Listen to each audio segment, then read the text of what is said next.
Saya pernah bilang di dalam podcast, saya juga mencintai Yesus, gitu kan ya. Pertanyaannya, Yesus dan Isa kan berbeda. Nah, di sini kemudian problematikanya.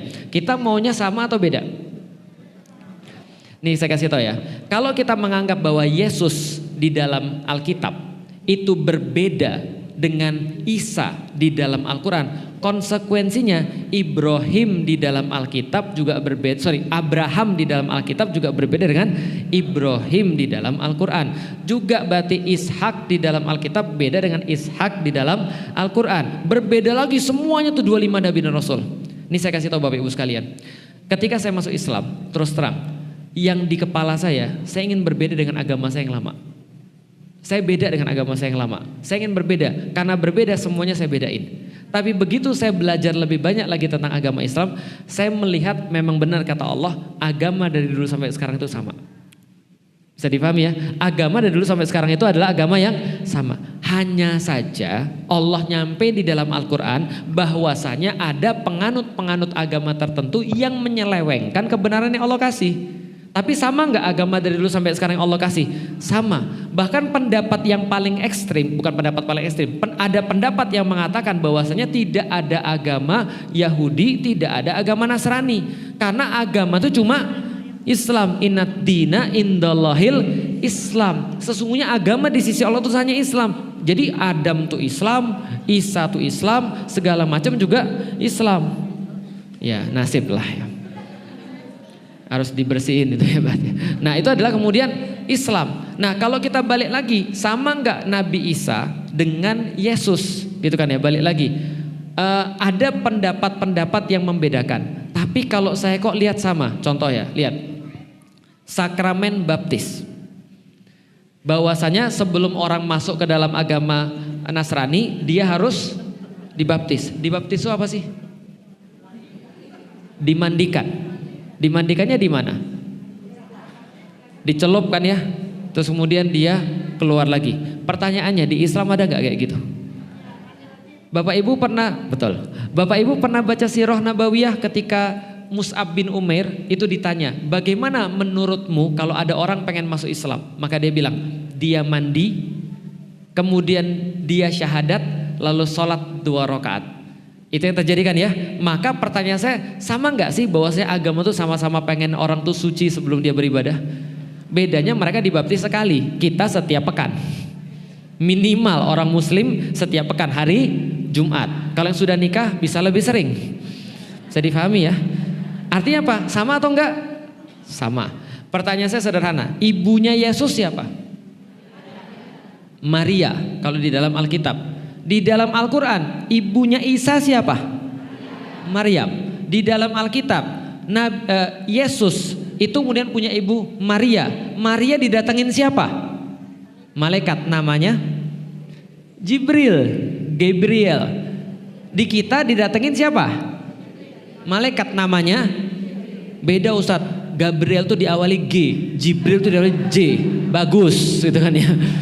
Itu namanya transliterasi. Transliterasi. Contoh, Jungkook BTS.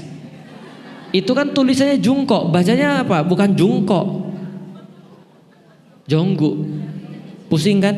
Makanya itu artinya transliterasi, bisa dipahami ya. Contoh lagi misalnya dalam bahasa Turki Muhammad itu disana jadi Mehmet. Beda kan ya? Bedanya cuma transliterasi, tapi bagi saya itu adalah orang yang sama. Makanya di dalam Al-Quran diceritakan bagaimana kemudian Yesus atau Isa itu kemudian menyeru umatnya, gitu kan ya. Kenapa? Karena meluruskan apa yang mereka selewengkan, gitu loh maksudnya. Nah artinya bagi saya, gampangnya gini gampangnya. Pernah tahu Quran transliterasi? Nggak usah itu. Nama saya siapa? Felix. Tapi kalau Felix pergi ke Amerika, orang Amerika manggil saya apa? Felix, bukan Felix loh. Felix dan Felix itu orang yang berbeda Ustaz. Berbedanya karena apa? Dipanggilnya doang. Oke, kalau saya pergi ke Jepang, panggilnya Felix. Enggak, orang Jepang nggak bisa ngomong L. Feriksu. Orang Jepang harus kemudian pakai vokal. Artinya apa? Bedanya itu aja. Balik lagi, bagi saya bedanya Yesus sama Isa cuma itu saja. Makanya karena di dalam Islam kita wajib mengimani seluruh nabi dan mencintai seluruh nabi, maka saya katakan, kenapa kemudian Rasulullah itu ketika mengirim surat kepada Heraklius, tahu Heraklius? Raja Romawi. Kata Rasul apa? Kalau kamu masuk Islam, kamu dikasih 2 pahala. Pahala apa? 1, beriman kepada Isa. 2, beriman kepada Muhammad. Maka enaknya jadi orang muslim, Anda bisa beriman pada Yesus, Anda bisa beriman pada Muhammad di waktu yang sama. Bisa beriman pada Ibrahim juga, Abraham, Zakaria, siapa lagi misalnya? Yusha, dalam bahasa sono Yosua. Siapa lagi? Daud, David, Yusuf. Ya kayak gitu-gitulah. Musa, Moses. Bisa dipahami ya? Ya itu sama aja bagi saya. Tapi kalau kita beda nanti konsekuensinya jadi panjang. Tapi balik lagi, kalau ada yang bilang tetap berbeda ya nggak apa-apa. Cuman saya sudah menjelaskan kenapa dalil saya mengatakan saya juga mencintai Yesus. Karena saya beriman kepada Yesus, Nabi Isa. Gitu. Talak itu adalah sebuah pendidikan terakhir terhadap seorang istri. Dan talak itu dijatah berapa kali? 3 kali. Tapi serius deh bapak-bapak sekalian. Nggak terhitung dalam orang-orang yang konsultasi ke saya, pernikahan yang harusnya bisa diselamatin itu nggak bisa gara-gara suami terlalu mudah ngomong talak. Serius deh. Karena kenapa? Talak itu masalahnya kayaknya ya, sebentar saya mau nanya, dulu pernah dijelasin pas lagi sekolah dijelasin tentang talak gak sih? Enggak ya? Terus suami-suami itu tahu dari mana talak itu? Kok mereka bisa tahu dari mana itu? Fikih munakahat gak diajarin talak? Ada ya? Tapi cuma diajarin aja. Kalau misalnya cerai namanya talak gitu. Nah ini yang bahaya ini. Karena talak itu semacam kayak senjata berbahaya yang sebenarnya gak boleh dikeluarin. Sebenarnya ya. Kenapa? Karena talak itu tombol darurat. Ibu-ibu pernah pergi ke bangunan gak? Terus ada tulisan emergency gitu. Press when fire gitu. Tekan ketika ada api, pernah nggak? Ada nggak itu orang-orang yang iseng tekan coba tes. Talak itu tombol emergency. Jadi kalau saya lagi ketemu masalah dengan istri saya, itu nggak ada di dalam kepala saya ada opsi talak, itu nggak ada. Makanya pentingnya belajar tentang talak. Bahwasanya talak itu adalah cara terakhir mendidik istri. Lah kalau masih ada cara yang lain, jangan ngomong dulu please. Yang laki-laki jangan ngomong dulu, jangan mudah banget. Cuman kadang-kadang laki-laki itu sifatnya memang gini, sukanya ngancem. Seolah-olah menandakan bahwa aku punya otoritas loh. Paham kan ya? Kalau kamu gak belajar, sama anak-anak kan gitu kan ya. Kalau kamu gak belajar, gak usah nonton. Kalau kamu gak belajar, uang jajanmu nanti Abi kurangin. Kalau kamu nggak belajar kan gitu-gitu kan ya. Cowok kan suka otoritas. Nah kadang-kadang ini ketika dia nggak ngerti bahwasanya talak ini bukan sekedar otoritas tapi pengaruh hukum masalahnya. Contoh misalnya kalau ada cewek tiba-tiba bermasalah, macam-macam mau saya talak loh. Itu ngeri banget. Kenapa ngeri banget? Karena konsekuensi hukumnya. Konsekuensi hukum talak yang pertama itu masih bisa rujuk. Rujuknya batasnya berapa lama? 3 kali haid, 3 kali bersih haid, itu adalah batas rujuknya.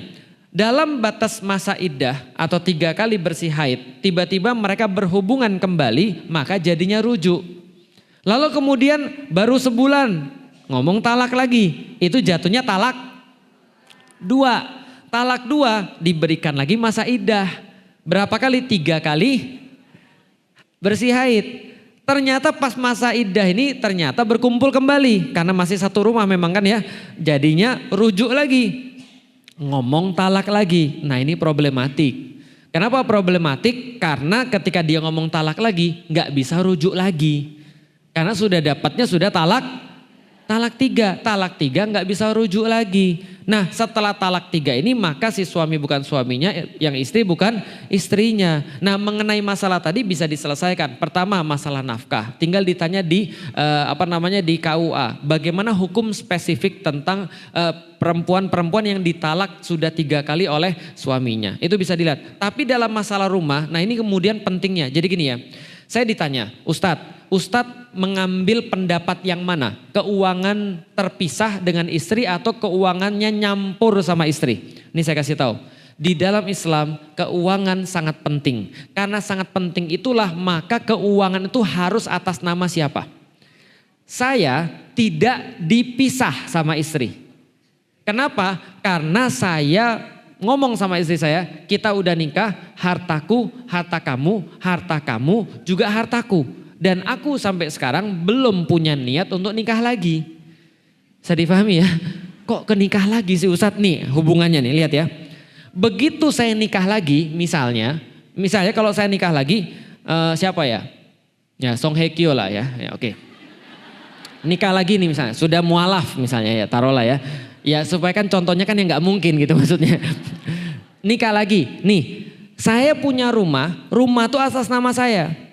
Pas saya meninggal, maka saya akan membagi harta saya dengan keluarga saya. Berarti istrinya ada 2, berarti berbagi dengan kedua istri. Kalau istri 2 ini punya anak, saya berbagi dengan anak saya. Ribut gak nih istri saya yang pertama? Kita beli berdua kok. Dan waktu itu kan saya juga punya uang di situ. Saya jual harta saya dapat dari ibu saya dapat dari bapak saya. Kita beli barang. Kok sekarang dibaginya ke dia? Kan saya kan tahu bahwasanya dia belum ada pas kita beli rumah ini. Paham gak sih maksudnya? Jadi masalah. Karena harta saya nanti harus dibagi-bagi. Makanya kalau niatan mau nikah lagi, ya Pak. Kalau niatan mau nikah lagi, lebih baik dipisah aja hartanya. Bapak beli apa atas nama bapak, kalau itu adalah duitnya ibu, itu pakai nama ibu. Kalau tidak disepakati di awal. Karena nanti kalau pas sudah meninggal nih bapaknya, maka harta istrinya tidak dibagi. Bisa difahami ya? Harta istrinya nggak dibagi karena bukan dia yang meninggal. Tapi yang dibagi adalah hanya harta yang meninggal suaminya. Nah itu untuk dipisah. Nah oke lah, ini sudah terlanjur. Kalau tahu dari awal tentu kita pisah Ustadz. Tapi ini kan sudah terlanjur. Kita juga niatnya juga nggak ada berpisah Ustadz. Tapi sekarang sudah terlanjur. Gimana caranya? Ya cuma musyawarah caranya. Karena secara hukum itu adalah namanya siapa akan dapat dia. Tapi kalau misalnya musyawarah ya tinggal ngobrol aja. Kan kemarin kita beli bareng-bareng. Kalau seingat saya gini dan segala macam. Kalau laki-lakinya baik maka dia akan penuhi itu semua. Saya pernah ditanya lagi sama teman saya. Ustadz kan katanya nggak dipisah sama istri. Andaikan Ustadz, walaupun na'udzubillahi min dzalik, walaupun Ustadz tidak pernah merencanakan, andaikan suatu saat Ustadz pisah sama istrinya Ustadz. Terus gimana? Saya bilang sama dia, saya laki-laki, saya pergi nggak akan bawa apa-apa. Paham sampai di sini? Karena saya laki-laki, saya nggak mau. Andaikan pun kita punya masalah sama orang, kita disebut-sebut urusan duit. Saya nggak mau. Karena kita laki-laki. Ya memang nggak semua laki-laki juga kayak gitu. Makanya tadi solusinya adalah pisah uangnya. Yang mana kepemilikannya itu dirinci. Mobilnya ini beli atas nama siapa, berarti itu kepemilikan dia yang secara hukum nanti akan menjadi milik dia. Nanti dibagikan atau tidak menjadi milik dia. Berarti ya nggak ada cara selain musyawarah. Karena secara hukum kalau itu rumah punyanya suaminya atas nama suaminya ya berarti ya gimana ya. Secara hukum kuat. Ya tinggal musyawarah aja kompensasinya seperti apa gitu ya.